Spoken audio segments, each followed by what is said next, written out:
After Willy's first book, Adventures in Arabia, he was asked by his editor, Hal Smith, "What do you want to write about next?" Willy said, "Voodoo." Willy was still searching for altered states and living religions. Hal said, "No one's been able to sell many books about voodoo, but maybe it's an idea." So Willy learned Haitian Creole and went down to Haiti. He was there for a couple months when a government official recommended that Willy go to the island of Lago Nave to study the primitive peasant life and voodoo that he was looking for. He could stay with a U.S. Marine named Faustin Wirkus, who was stationed there. The arrangements were made. The night before Willy went to Lago Nave, he was talking to the pilots that were taking him, and they mentioned that Faustin was doing a good job of managing the island, and that the locals had crowned him king. When Willy asked about what types of things he should bring, the pilots explained a few things about Faustin. He wasn't a drinker, and that he liked chocolate bonbons. But then they mentioned that despite those two things, Faustin was as tough as nails. When Willy got to the island, he learned all about Faustin. He had been a breaker boy in the mines of Pennsylvania since he was 11 years old, and Faustin lied about his age to join the Marines at the age of 17. Faustin felt that those 6 years in the mine were a pivotal experience that made being a Marine easy. He was sent to Haiti and spent 5 years working up through the ranks and learning everything he could about Haitian culture, including becoming fluent in Haitian Creole. He became the sub-district commander of Archives, which oversaw the region that contained Lago Nave. He visited the island once and liked it, so he was working on getting posted there. Then he met T-Mamen, the queen of Lago Nave, in jail. She was being sent to Port-au-Prince to defend herself against the charges that she had shown disrespect for the Republic of Haiti and the local courts of Lago Nave, so Faustin wanted to see this woman in person. Though at the time he had no idea that she was a queen, he could tell instantly that she was a person used to power. She was in a white dress with a bright kerchief around her shoulders, and most importantly, she was wearing shoes. Shoes in Haiti at this time were hard to get, and so they were a status symbol. She was berating the guards when Faustin walked in. He introduced himself, and her mood instantly changed. She questioned him intently about his name and complimented his use of the local language. Faustin let her out of prison that night because she promised to come back the next day, and he felt he could trust her. Then he sent word that she should be treated well and basically educated in what the Republic of Haiti was doing. A few months later, Faustin moved to Lago Nave. There he was formally introduced to T-Mamen, who was queen of the Congo Societies. The Congo Societies were a highly organized, pre-slavery, matriarchal agricultural guild that had a queen with a court. This sounded good to Faustin, so he decided to work with that framework and bring improvements to the island. He helped rebuild a watermill, and he brought in some pigs to refresh the breeding stock. He made sure that people got to their surgeries on the mainland and helped maintain peace during property disputes. And he, after a time, was symbolically crowned king of the island, with T-Mamen as his queen. So why did T-Mamen and the Congo Societies place a crown on Faustin's head? About 67 years earlier, one of the emperors of Haiti was named Faustin Wirkus, who ruled under the name Faustin I. There was an old man on the island who was a blind soothsayer, who had seen Faustin I ride off to war on a white horse. The old man always predicted that Faustin I would return. And so the Congo Societies decided that Faustin Wirkus was the reincarnation of Faustin I, and they symbolically crowned him king of Lago Nave in an intricate ritual that included machetes, headdresses, and a lot of drums. This lasted for about 4 years. Now, once Willy's book, The Magic Island, was published and was read by the president of Haiti, Faustin got recalled back to the mainland. The Haitian president was quite concerned that there was a king in his republic. Haiti wasn't big enough for both a president and a king, and so Faustin's time as the king of Lago Nave was over.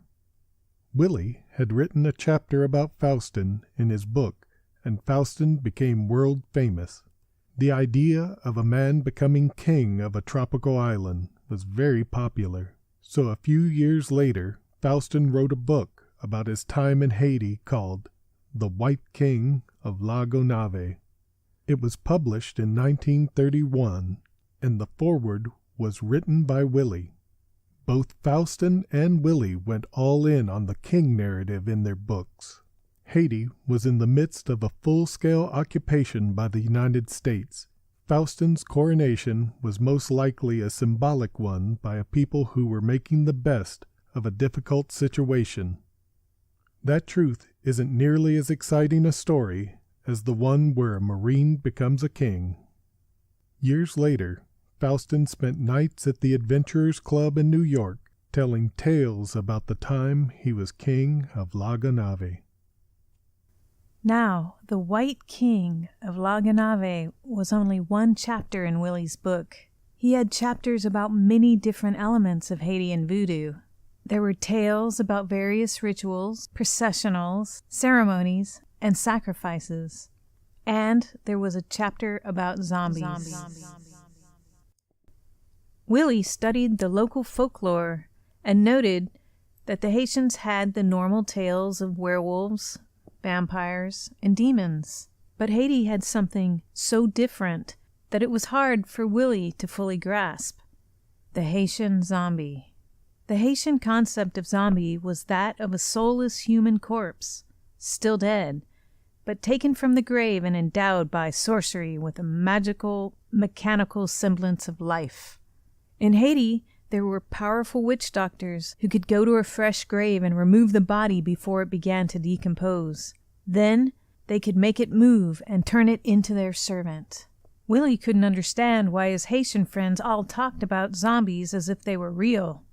His friend Paulinus said that the zombies were not merely a superstition, that they were absolutely real. He pointed out that everyone in Haiti buried their dead under stone, near their houses, or beside busy footpaths when they could, to keep the witch doctors from turning their dead into zombies. And Paulinus finally said, "When you have seen them, with their faces and their eyes in which there is no life, you will not only believe in these zombies, who should be resting in graves, you will pity them from the bottom of your heart." So Willy talked to another friend, the very esteemed Dr. Antoine Villiers, who showed him the Haitian Criminal Code Article 246. Now Willy, in his excitement at finding a legal precedent for the creation of zombies, miswrote the number of the article and called it Article 249. This becomes important later on. The policy stated that poisoning someone without causing death would be considered attempted murder, and that if a person were buried while in a coma caused by the poison, that would be considered murder. Willy was amazed, and now he needed to see a zombie. Before Willy left Lago Nave, Paulinus found him some zombies. They rode horses to an isolated sugarcane field. There were 3 men and 1 woman working in the fields. Paulinus set up an introduction. He tapped one of the men on the shoulders, and Willy wrote that the eyes were the worst. They were like the eyes of a dead man, not blind, but staring, unfocused, unseeing. And then he said, "I did, in a sense, believe in them, and pitied them, indeed, from the bottom of my heart." Willy's experience with the zombies in the sugarcane fields couldn't have lasted very long, and yet it was to change everything. But before we get into that, let's talk about what happened after Willy published his book, Magic Island. It was well received, but there was some fallout about some of the ideas in Willy's book. One of the things that he mentioned was another element of voodoo that had never before been described. He described the ritual sacrifice of garlanded goats and bulls with candles fastened to their horns during voodoo ceremonies. This caused a bit of an uproar among the earlier writers of Haitian voodoo, who said that Willy had made up many of the details in his book. This didn't hurt the sales of the book, but it did hurt Willy's pride. He said, "I have very few things to be proud of, and one of them was that I knew I was an honest, if sensational, reporter." Willy's tales of zombies and the ritual sacrifice of goats and bulls were verified about 10 years later, when, in 1938, an acquaintance of his, named Zora Neale Hurston, published her book, Tell My Horse, Voodoo and Life in Haiti and Jamaica.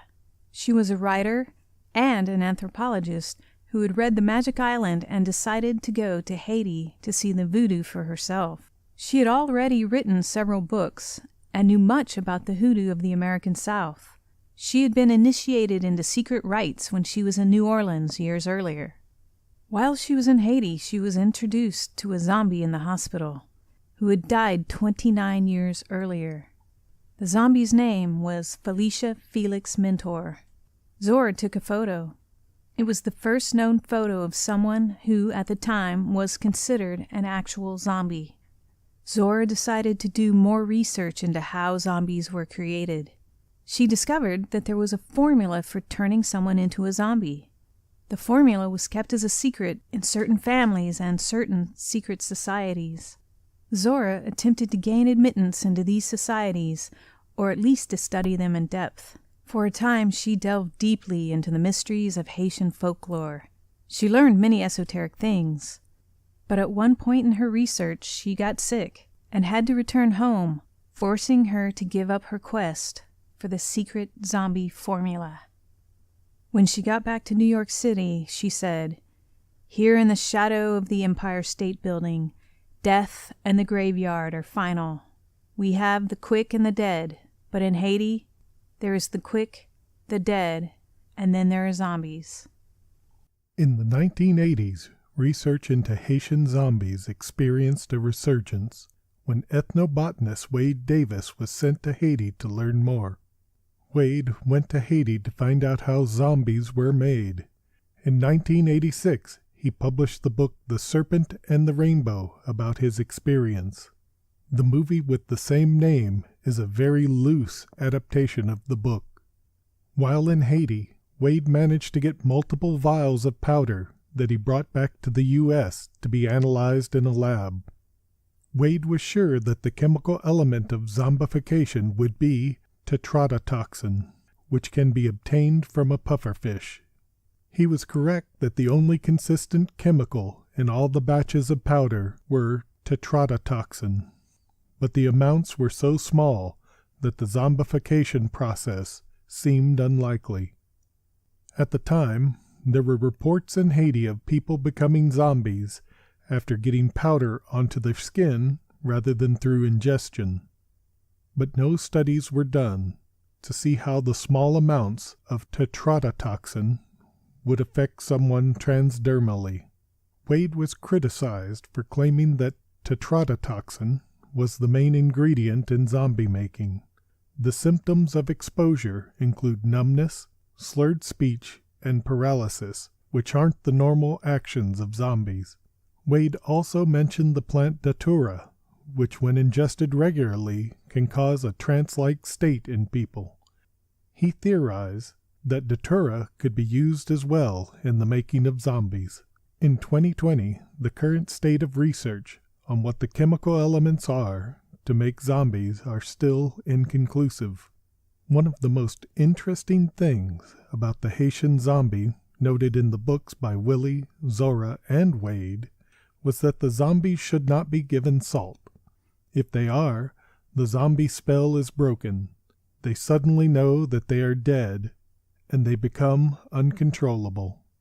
One of the stories that Willy mentioned in The Magic Island was about a group of zombies that was accidentally given food that had salt in it.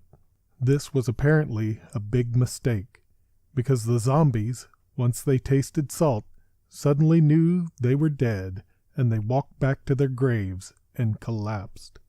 Several biochemists have theorized that the zombification process might cause bromonism, a disorder caused by eating bromine.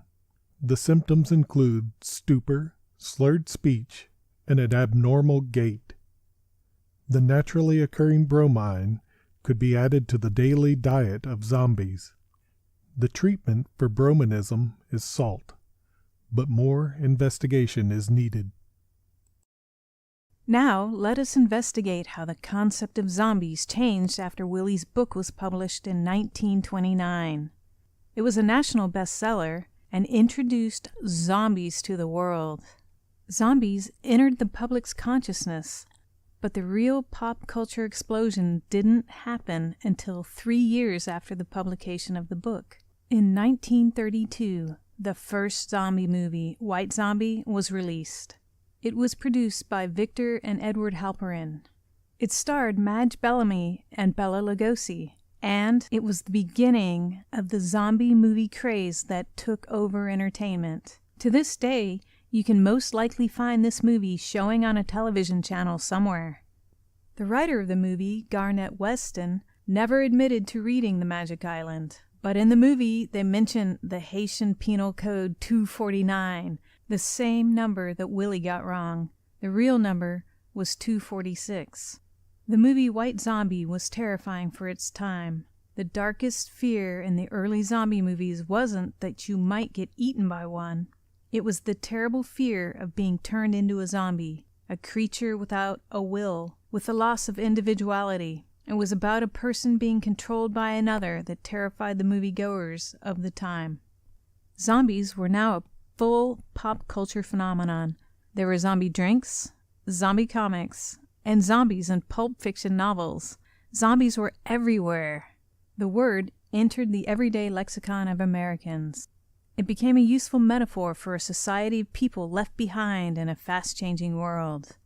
Zombie movies kept showing up in the cinema for many years, the most popular being Jacques Tourneur's I Walked with a Zombie. Until some 36 years later, in 1968, the concept of zombies was changed forever by the movie Night of the Living Dead by George Romero. Whereas the earlier zombie movies were about one person controlling another by turning them into a zombie, Romero's movies showed zombies without a controller. They were a malevolent phenomenon instead of a controllable person. The twist is that Romero didn't make a zombie movie. He made a movie about flesh-eating ghouls. He didn't consider the movie to be a zombie movie. He said zombies were those guys in the Caribbean doing Bela Lugosi's wet work. He had tried to make a movie where the creatures were like the ones in the book I Am Legend, written by Richard Matheson. It's also clear he was influenced by the creatures in the film Last Man on Earth, starring Vincent Price. Notably, the word zombie was never used in the movie Night of the Living Dead. But that didn't matter to the audience. They saw the ghouls as zombies, and zombie became the word to refer to people who have become mindless, flesh-eating automatons. Later, with Romero's second movie, Dawn of the Dead, that he wrote with Dario Argento, Romero embraced the word zombie. He used it in the movie, and he used it behind the scenes when he told the actors, "Zombies don't smile." That's when the idea of modern zombies really took off. They were no longer creatures made from voodoo. They became a new thing with a new folklore, completely separate from the Haitian voodoo origins. From 1968 to today, the concept of zombies has been vastly expanded from the early voodoo element. Today in movies, a zombie can be created by any number of things: radio waves, toxic waste, plagues, etc. With each new movie, TV show, or comic book, the zombie legend continues to evolve. To fully understand and capture the elements of the modern zombie, we consulted with an expert in zombie movies and were given a list of movies to watch to become fully immersed in modern zombie lore. We faithfully watched them all, taking copious notes and designed forms to capture all the data found in these movies. Then we distilled all that data into this thrilling infographic, which we call the poster. We've identified that all zombies can be classified by their source, means of spread, means of locomotion, their desire, and dispatch method. To create the voodoo type of zombie movie, the source has to be voodoo. The ability to spread the source from zombie to person is none. The locomotion is walking. The desire of the creature is to serve their creator, and the dispatch method is to disable the creator. The next type will happen if we have the source as radiation, the spread of the infection is upon death, the locomotion is shambling, the desire is to eat flesh. Combine that with a dispatch method of destroying the brain or setting them on fire. That would equal the classic Romero-type zombie from the Of the Dead series. Now, if we were to take toxic waste as the source of the infection, the spread of the infection is on death, with a locomotion of sprinting combined with a desire to eat brains, with no known dispatch method other than completely burning them with fire, which coincidentally will also spread the infection, we get the Russo-O'Bannon type of zombie from the Living Dead series, the series where brains entered the modern zombie lore. But what if we were to take demonic possession as the source, walking as the locomotion, and the inability to dispatch them while they serve their creator? We would get the thriller type of zombie. This poster can be used to identify the formulas for most zombie movies. Give it a try. Willy Seabrook was a man of his time, a sensational adventure writer who wrote 11 books, a man with a huge number of fascinating friends, a skeptical researcher into the world of the paranormal. But the world, however, didn't wait for Willy to conquer his demons. His career faded, and in 1945 he died of a drug overdose. But thanks to his time in Haiti, and the day when he unleashed zombies upon pop culture, whenever an undead creature lumbers across our entertainment landscape, we will all remember the name Willy Seabrook.